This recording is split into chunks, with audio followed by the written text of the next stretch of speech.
My name is Li Mei, I'm 24. And I've always believed you can tell a lot about someone by how they treat people with nothing. One rainy afternoon, I offered my lunch to an old beggar woman. I had no idea she was secretly testing me for her son. It was pouring when I left work. Not the kind of soft rain that feels romantic, the harsh, muddy kind that makes everything feel heavier. My clothes were damp from waitressing, and I just picked up a simple lunchbox for myself. I had barely taken 3 bites when I saw her. An elderly woman, crouched under the bus stop shelter. Clothes torn, hair tangled. Her hands shook from the cold, and her eyes were empty. People passed by like she wasn't there. I didn't even think. I walked over, sat beside her, and opened my lunchbox. "It's not much," I said, handing her half. "But it's warm." She looked at me, long and strange, before taking it with both hands. No words. Just a single tear. I left without asking her name. I thought that was the end, but it wasn't. 3 days later, my friend dragged me to a cleaning job at a private villa. I needed the money, so I went. The estate? Enormous. White marble, gold accents, guards at the gate. And then, I saw her. The same woman I fed. But now, her hair was styled. Her gown shimmered. She was sipping tea from fine porcelain on her balcony. I froze. She didn't. She smiled gently and said one word, "Daughter." I thought I was hallucinating, until she turned to the butler and said, "She's the one. Tell my son."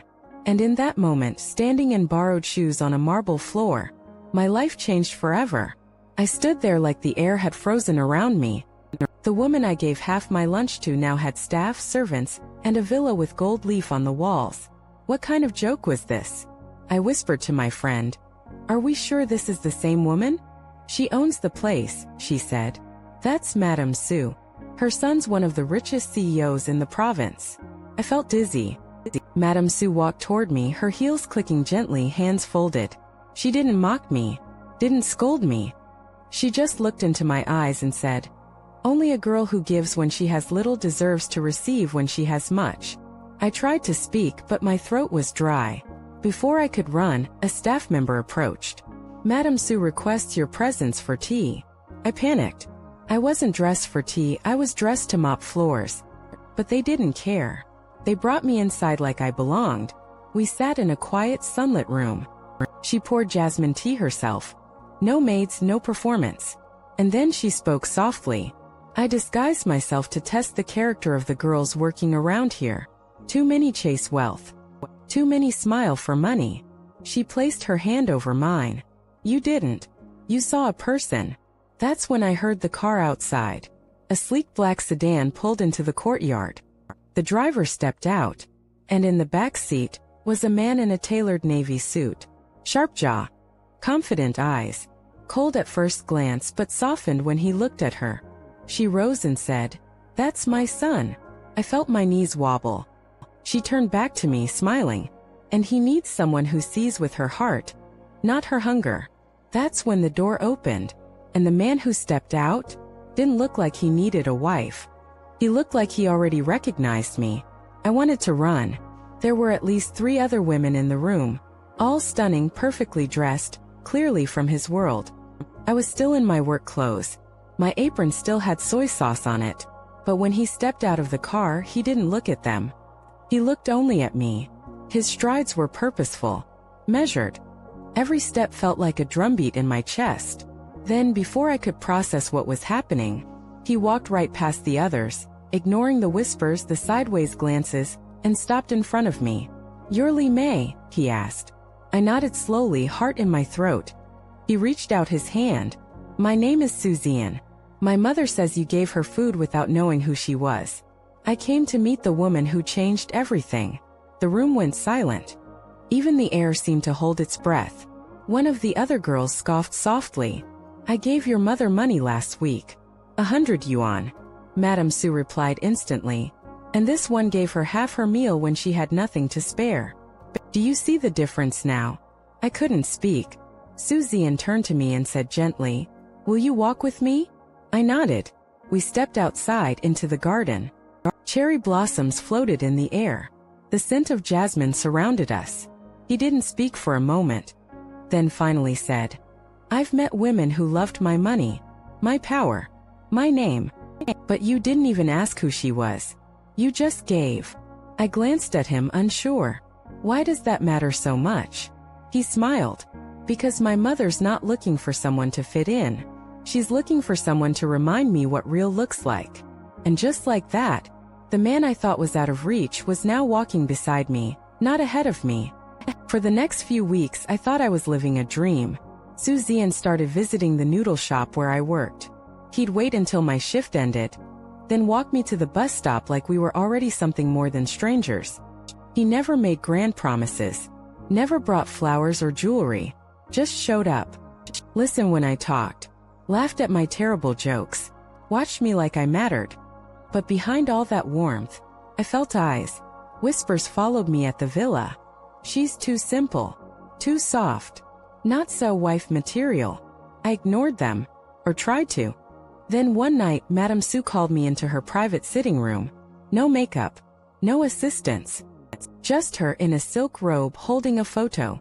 It was of her and her late husband. "He died before he could meet the woman who'd raise our future family," she said.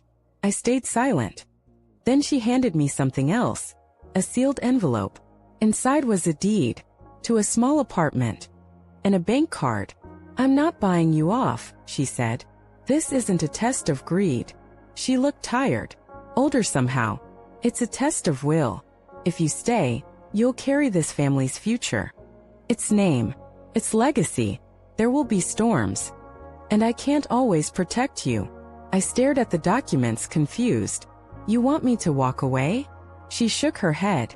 "I want you to choose. Not because he's rich. Not because I said so.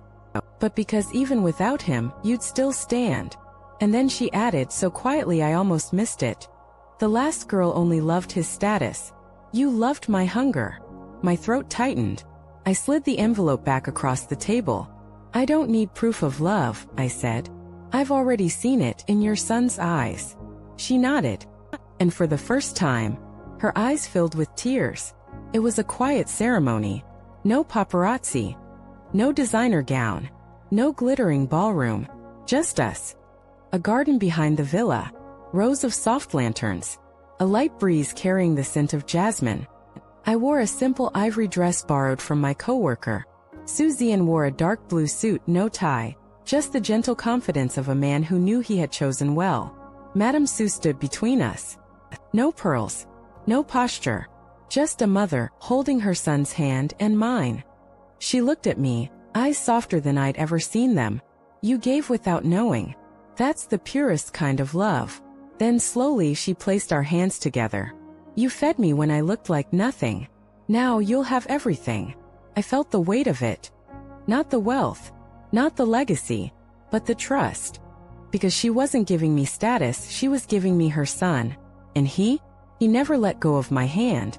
As we walked down the garden path together, guests clapped, petals fell, and my heart felt full, not from luxury but from being seen. Later that night, under the cherry blossoms, I sat with Madame Sue again. She held my hand and whispered, "I was never testing your wallet, only your heart." I smiled. "Then I'm glad it passed." She chuckled. "No. Taught me that love doesn't always come in gowns and titles. Sometimes it comes wrapped in a steamed bun, shared in the rain."